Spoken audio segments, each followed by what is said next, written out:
두 번째 세션 시작하겠습니다. 두 번째 세션은 이제 우리 교과서 21장에 대한 이야기가 되겠고요. 우리 교과서 21장은 그 등식으로 제시되어 있는 제약 조건 하에서 최적화 문제를 어떻게 풀어갈 것인가에 대한 이야기를 담고 있어요. 그래서 실제 이제 본격적으로 우리가 이제 세 번째 세션에서 배울 내용에 앞서서 일종의 preliminary로 배우는 어떤 그런 내용들이라고 생각할 수가 있는데요. 결국 이제 앞서서 지금까지 배웠던 최적화 문제는 사실은 어, unconditional한, 그러니까 조건이 아예 없는 상태에서 사실 어떤 그 제약 조건 없는 상태에서의 극값을 찾아가는 과정. 그래서 이제 그 과정 안에서 first order condition, second order condition 따지고 이제 이런 식의 어프로치를 했었는데요. 이제 이 제약이 있을 때는 훨씬 이제 그 변수의 선택의 폭이 확 줄어듭니다.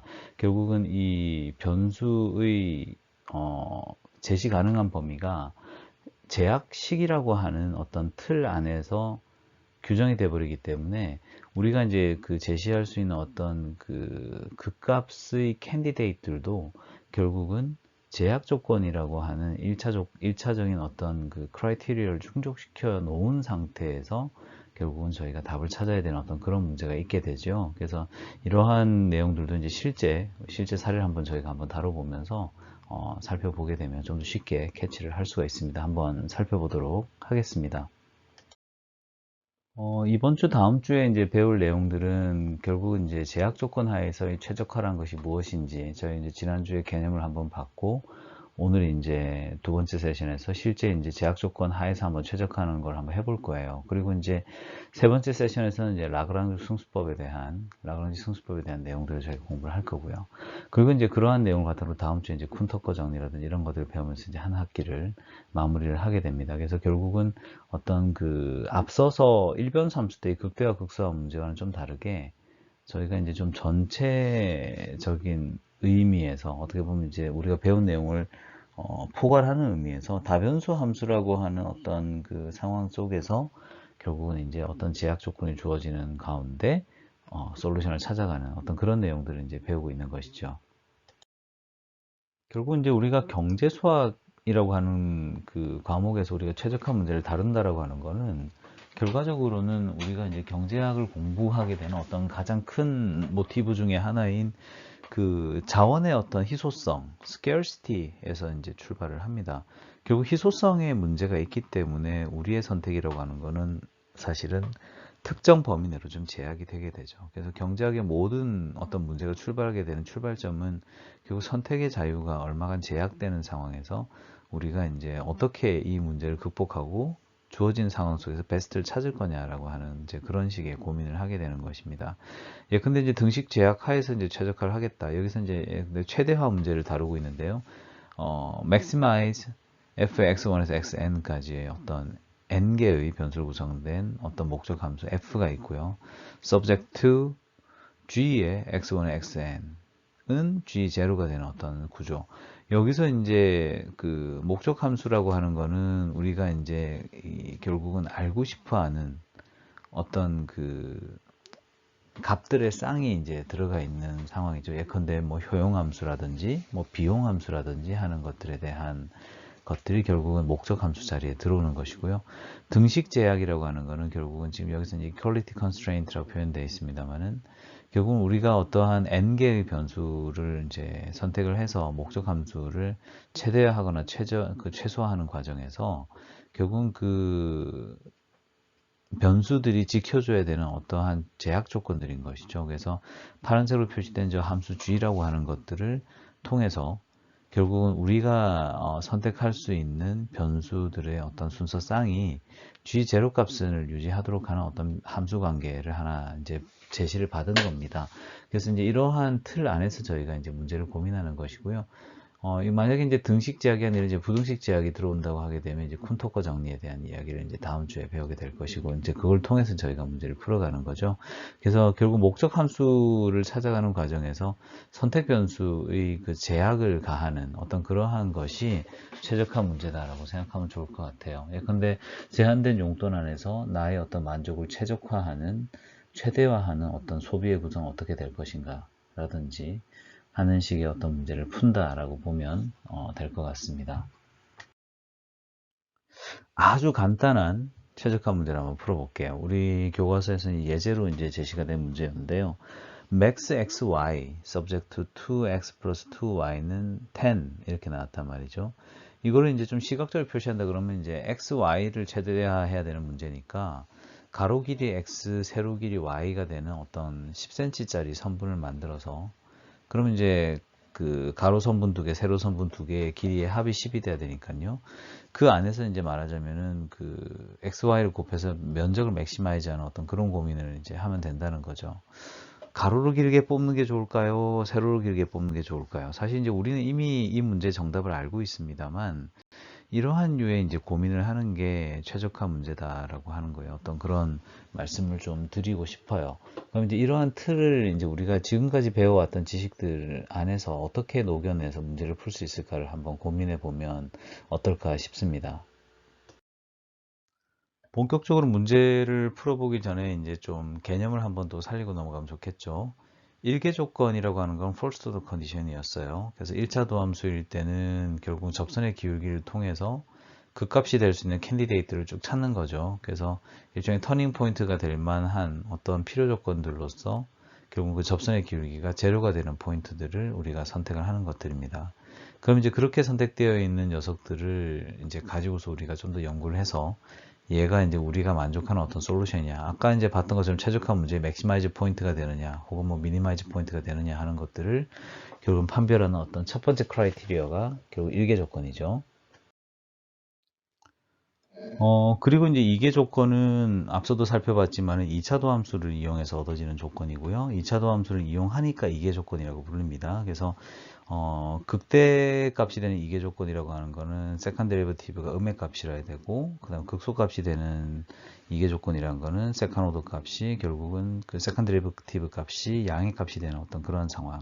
그럼 이제 이런 것이 아무 때나 다 적용되는 게 아니라 first order 컨디션이 0인 상태에서 first order 컨디션 충족되는 상태에서 동시에 이제 충족될 때에 얘가 결국은 이제 최적의 충분 조건을 구성한다라고 하는 것이 이제 일변수 함수를 통해서 저희가 배운 거였고, 지난 시간에 이제 그 다변수 함수에 대한 케이스로서 결국 이제 헤시안하고 이제 결부지어서 first order, second order를 뽑아내는 2차 편도 함수의 부호들과 함께 이제 판단하는 그런 내용들을 저희가 배웠었어요. 결국 이제 이러한 틀 안에서 제약 조건이라는 거를 이제 단지 더했을 뿐인 거죠.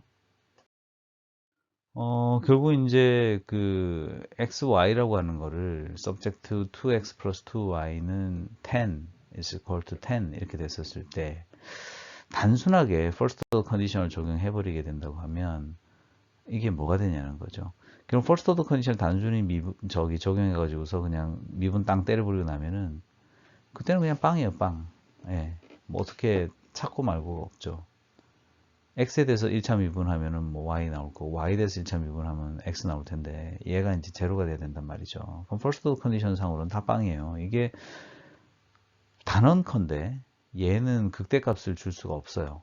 그리고 제약식도 만족할 수가 없습니다. 그러니까 얘는 우리가 고민할 필요가 없는 거예요. 왜냐면은 기본적으로는 제약식을 만족하는 x와 y 중에서 우리가 뭔가 답을 찾아야 되기 때문에, 그렇기 때문에 제약식에 주목했었을 때 우리가 이제 이런 관계를 한번 볼 수 있습니다. 2x 플러스 2y는 10이다라고 하는 거를 결국 y는 5-x다 라는 식으로 x에 대해서 결국 y를 갖다가 이제 풀어놓고 한번 생각해 놓게 되면은 결국은 x에 대해서는 저희가 이제 자유재량을 주는 반면에 y에 대해서는 사실 이제 바인딩을 시키는 거죠. 그러한 상태에서 목적 함수 xy에다가 이제 y 값을 갖다 갈아 끼우고 보면 결국은 fxy라고 하는 것도 x의 5-x가 되는 단순한 일변수 함수로 이제 사실은 이제는 성격이 확 바뀌어버리게 되는 거죠.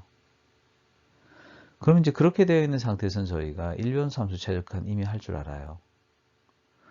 5x-x2라고 하는 거를 한 번 미분하면은 결국 x는 2.5가 나오게 돼 있고, 그 다음에 이제 저희가 5-x가 y라고 했으니 y도 2.5가 나올 거예요.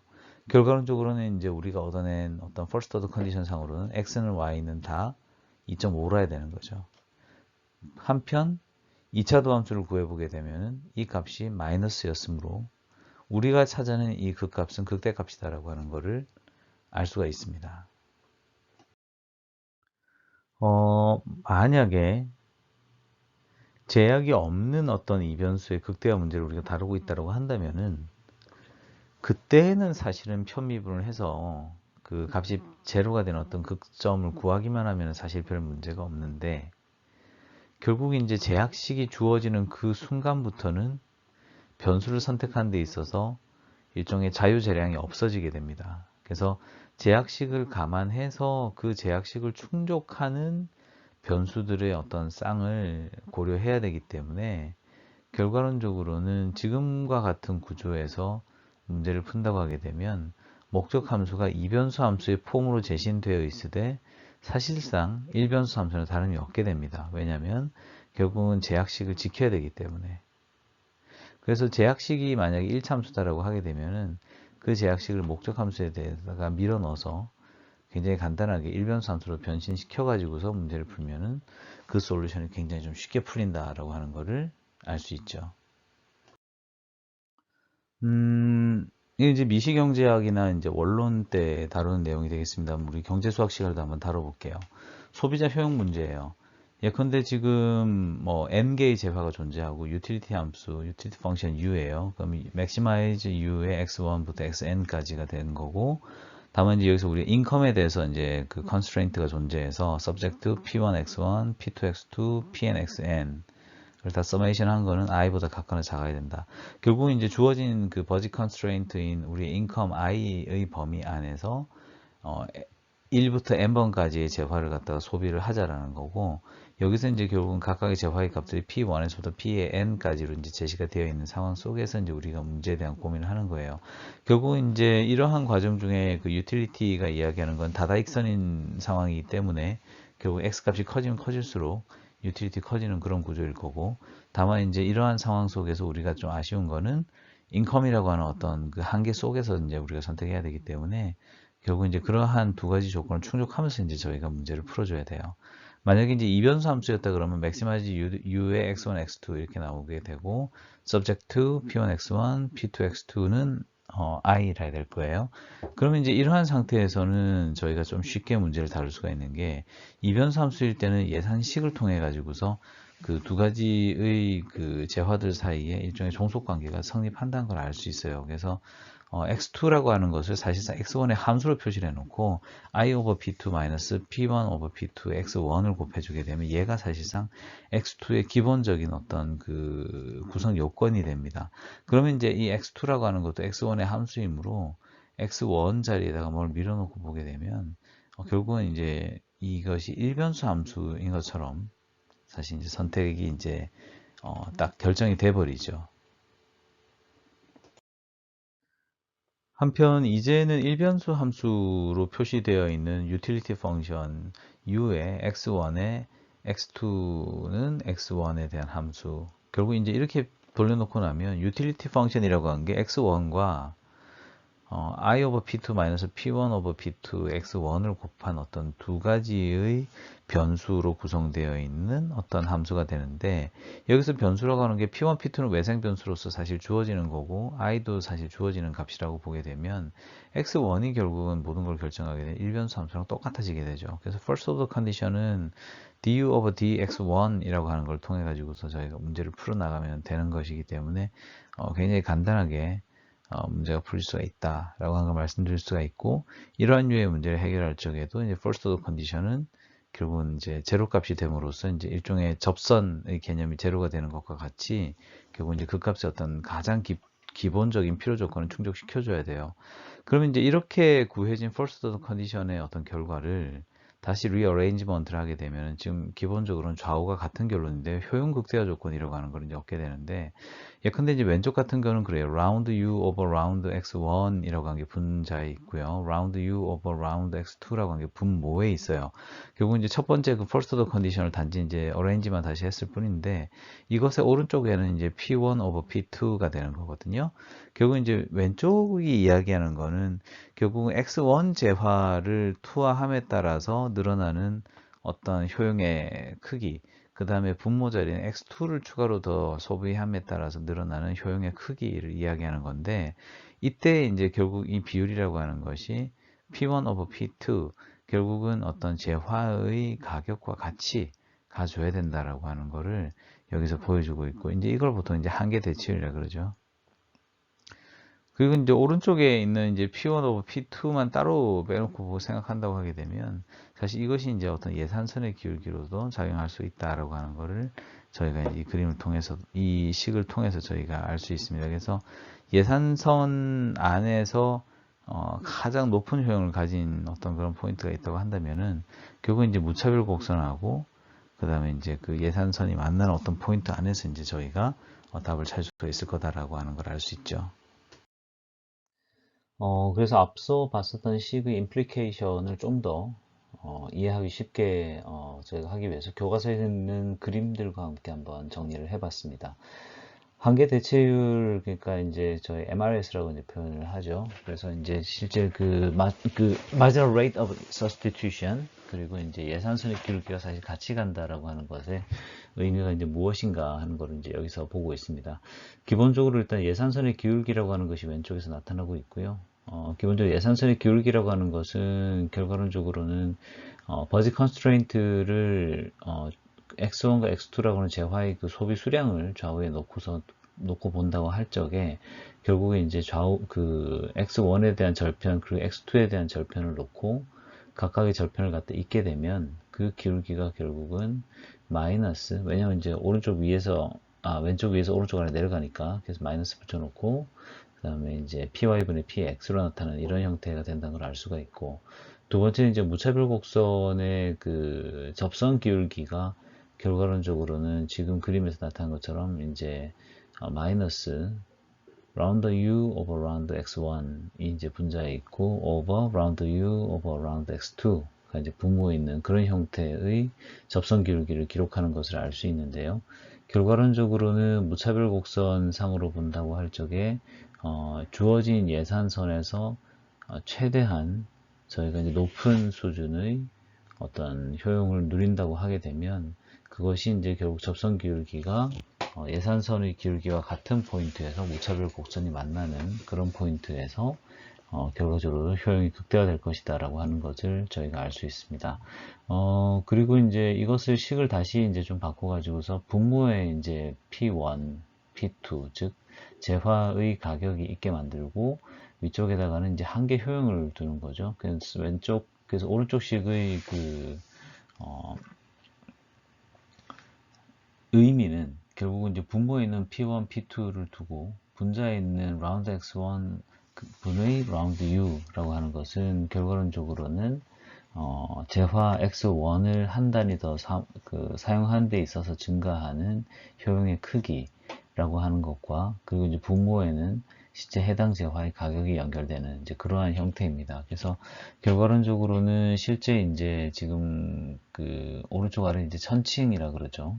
저울의 그림을 통해서 저희가 알 수 있는 것과 같이 똑같은 이론으로 살 수 있는 재화의 그 1의 양과 재화 2의 양이라고 하는 것이 P1분의 1, P2분의 1 이렇게 갈 터인데, 실제 그러면 그렇게 얻어진 재화 1로부터 얻어지는 추가적인 효용, 그리고 오른쪽 같은 경우는 재화 2로부터 얻어지는 추가적인 효용의 크기가 서로 같은 수준을 유지할 것이다 라고 하는 그러한 임플리케이션을 이제 저희 교과서에서는 그림으로 이렇게 보여드리고 있습니다. 앞서서 이제 살펴봤던 예들은 두 가지 재화가 있는 상태에서의 그 소비자 효용 극대화 문제를 본 거였어요. 근데 변수가 세 가지가 근데 이제 재화가 세 가지가 되었을 때는 어떻게 될 것인가 라고 하는 그런 고민을 저희가 할 수가 있을 텐데, 동일한 그 세팅에서 제약식은 여전히 하나로 둔다고 하게 되면 이번에는 이제 독립 변수가 두 개가 존재하는 셈이 되겠죠. 그래서 여기서 이제 x3를 종속 변수로 정해두고 x1, x2에 대해서 링크를 하게 되면 결과론적으로는 x3라고 하는 것의 그 재화의 양 자체는 P3분의 I 마이너스 P3분의 P1 X1 마이너스 P3분의 P2 X2 이렇게 이제 가게 될 거예요. 결과론적으로 이렇게 이제 정해져 있는 상태로 X3를 두고서 X3 자리를 지금 구한 이 값들로 바꾸게 되면 효용 함수는 결국은 X1과 X2 그리고 이제 기존의 X3를 X1과 X2로 다시 이제 표현한 이 식을 가지고서 이제 표현을 할 수 있게 되니까 결과적으로는 효용함수라고 하는 것도 이제 이변수 함수 문제가 되는 어떤 그런 상황으로 간다라고 하는 것을 알 수 있습니다. 효용함수를 결국은 x1, x2로 이제 표현을 한 것이 앞서 직전 슬라이드에서 나온 이제 마지막 결론이 되겠는데요. 제일 첫 번째 식이 이제 결국은 u의 x1, x2, i over p3 마이너스 p1 over p3 x1 마이너스 p2 over p3 x2 이렇게 이제 정리가 되어 있는 그런 상태입니다. 이렇게 이제 되어 있는 상태에서 결국은 변수 x1과 x2가 이제 움직일 수가 있으니까 x1, x2가 움직이는 거에 따라서 이제 효용이 어떻게 움직이는지 결국 이제 x1에 따른 한계 효용, x2에 따른 한계 효용을 각각 구해 보는 거죠. 그러면 이제 지금 보는 것과 같이 그 두 가지의 결론이 나오게 됩니다. du over dx1 이라고 하는 거는 round u over round x1 마이너스 p1 over p3 round u over round x3 이렇게 이제 나오게 될 것이고 이것이 이제 제로가 되는 포인트가 first order 컨디션이 될 거고 이제 똑같은 구조로 이제 되어 있죠. 그것이 이제 하나 더 있는 그런 식이 이제 결국 first order 컨디션으로 du over dx2 라고 하는 것이 이제 존재를 하게 됩니다. 그럼 이제 이 두 개의 그 first order 컨디션이 존재를 하는데요. 이게 이제 가만히 좀 보게 되면 결국은 이제 그 식이 정리된 상태에서 공통적으로 좀 존재하는 요소들이 있기 때문에 이것들을 바탕으로 이제 두 식을 이제 쭉 정리를 해놓고 보게 되면 한 가지 재밌는 것이 이제 발견이 되게 되는데 결국은 P1분의 round U over round X1 이라고 하는 텀이 하나 나오게 되고요.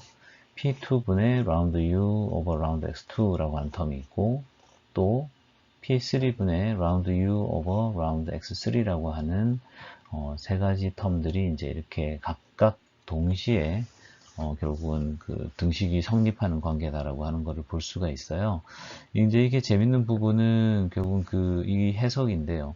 결국은 이제 P1분의 무언가, P2분의 무언가, P3분의 무언가가 들어가게 되니까 결국은 그 가격을 기준으로 해당 재화의 가격을 기준으로 할 적에 결국은 이제 그 재화의 가격과 그 다음에 해당 재화를 소비하는 데 따른 한계 효용이라고 하는 것이 같이 가는 것이다라고 하는 것을 알 수가 있죠. 그래서 이것이 앞서서 그 천칭 그림에서 보셨던 것과 이제 같은 얘기가 되는데요. 결과론적으로는 이 세 가지 재화가 존재하는 상황에서도 결론은 같다라고 하는 것을 사실 여기서 알 수가 있습니다. 그래서 우리 교과서에서 짧게 언급이 되어 있지만 이러한 구조를 반복할 것으로 우리가 예상이 되기 때문에 결과론적으로는 그 한계 효용의 균등이라고 하는 것이 이러한 그 구조에서는 재화의 개수가 늘어난다고 하더라도 그대로 유지가 될 것이다 라고 하는 그런 추측을 저희가 할 수 있게 합니다. 우리 교과서 예제를 한번 좀 풀어보면 좋을 것 같아서 이제 예제를 하나 갖고 왔는데요. 제약식이라고 하는 것이 이제 지금까지 제시됐던 것들은 다 주로 이제 리니어한 형태로 제시가 됐었는데 이제 그렇지 않은 경우에 과연 문제가 어떻게 풀리는지를 한번 좀 볼 필요가 있을 것 같아요. 그래서 maximize xy의 subject to x square plus y square는 12로 이제 가고 있어요. 이게 이제 2차항으로 가게 될 때는 조금 이제 난감한 부분 중에 하나가 2차식을 이용해서 한 변수로 정리한다고 해도 이게 함수가 하나로 떨어지는 게 아니라 이제 둘 이상의 함수가 나올 수가 있는 상황이 되겠죠. 그래서 제약식에 이제 gxy라고 하는 거를 x제곱 플러스 y제곱이라고 할 적에 이거에 전미분을 하게 되면 dg는 ex dx 플러스 ey dy 이렇게 나올 거예요.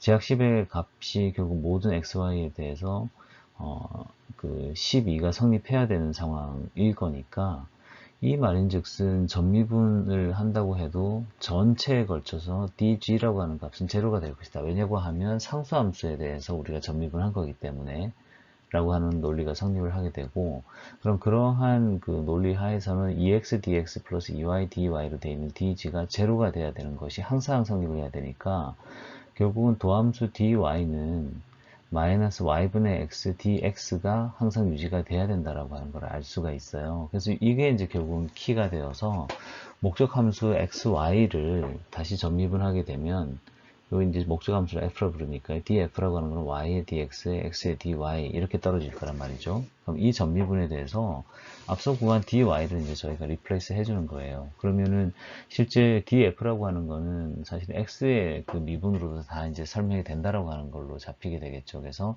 df는 최종적으로 y-y분의 x 스퀘어 dx 이렇게 간단 말이죠. 그럼 이제 이렇게 되어 있는 그 전미분을 바탕으로 저희가 이제 문제를 풀면 되는데, 한 가지 이제 재밌는 것은 이게 맥시마이즈 xy잖아요. 그러니까 xy라고 하는 함수값의 극대점을 찾고 있는 상황이다 보니까 극대값에 대해서는 결국은 어느 포인트를 잡든지 간에 그 함수값의 어떤 전미분 양이라고 하는 것이 클 수는 없겠죠. 왜냐하면 df가 만약에 0보다 크다라고 하게 되면 거기서 x가 조금만 움직인다고 하더라도 함수가 더 커질 수 있는 여지가 있다는 것을 의미하는 것이기 때문에 극대값에서는 그것이 성립할 수가 없습니다. 그럼 결과론적으로는 이 dx에 대해서 결과론적으로 양일 수도 있고 음일 수도 있는 값이 나올 수는 있겠지만 어쨌건 극대값에서는 df가 0보다는 같거나 작아야 되는 그런 상황에 있거든요. 그러한 상태에서 다시 한번 그 df를 보게 되면 괄호 안에 있는 y-x제곱 오버 y라고 하는 텀이 양일지 음일지 부호를 저희가 특정할 수가 없는 상태이거든요. 죄송합니다. 그런 상황에서는 결과론적으로는 그 괄호 안에 있는 텀들이 제로여야지만이 dx의 부호와 상관없이 df 값이 0보다 같거나 작은, 여기서는 이제 결국은 df가 0이 될 거라고 이제 생각을 하는 것인데요. 그러한 관점에서 결국은 저희가 y 스퀘어랑 x 스퀘어가 같아지는 포인트가 결국 극대값에서 나타날 것이다 라고 하는 생각을 할 수가 있는 것이고, 결국 이제 제곱으로 제시가 되어 있는 상태니까 y 스타는 플러스 마이너스 x 스타 이제 이렇게 가는 형태가 될 것이다 라고 하는 것을 알 수가 있죠. 그래서 결국 그 x하고 y는 이제 루트 6으로 이제 제시가 될 텐데, 이게 결국 맥시마이즈 xy가 이제 되는 형태의 그 x스타 y스타일 거기 때문에 x스타하고 y스타는 부호가 같은 형태, 결국 루트 6이거나 아니면 같이 마이너스 루트 6이거나 하는 그런 상황에서 결국 맥시마이즈가 될 거다라고 하는 거를 저희가 이제 알 수 있습니다.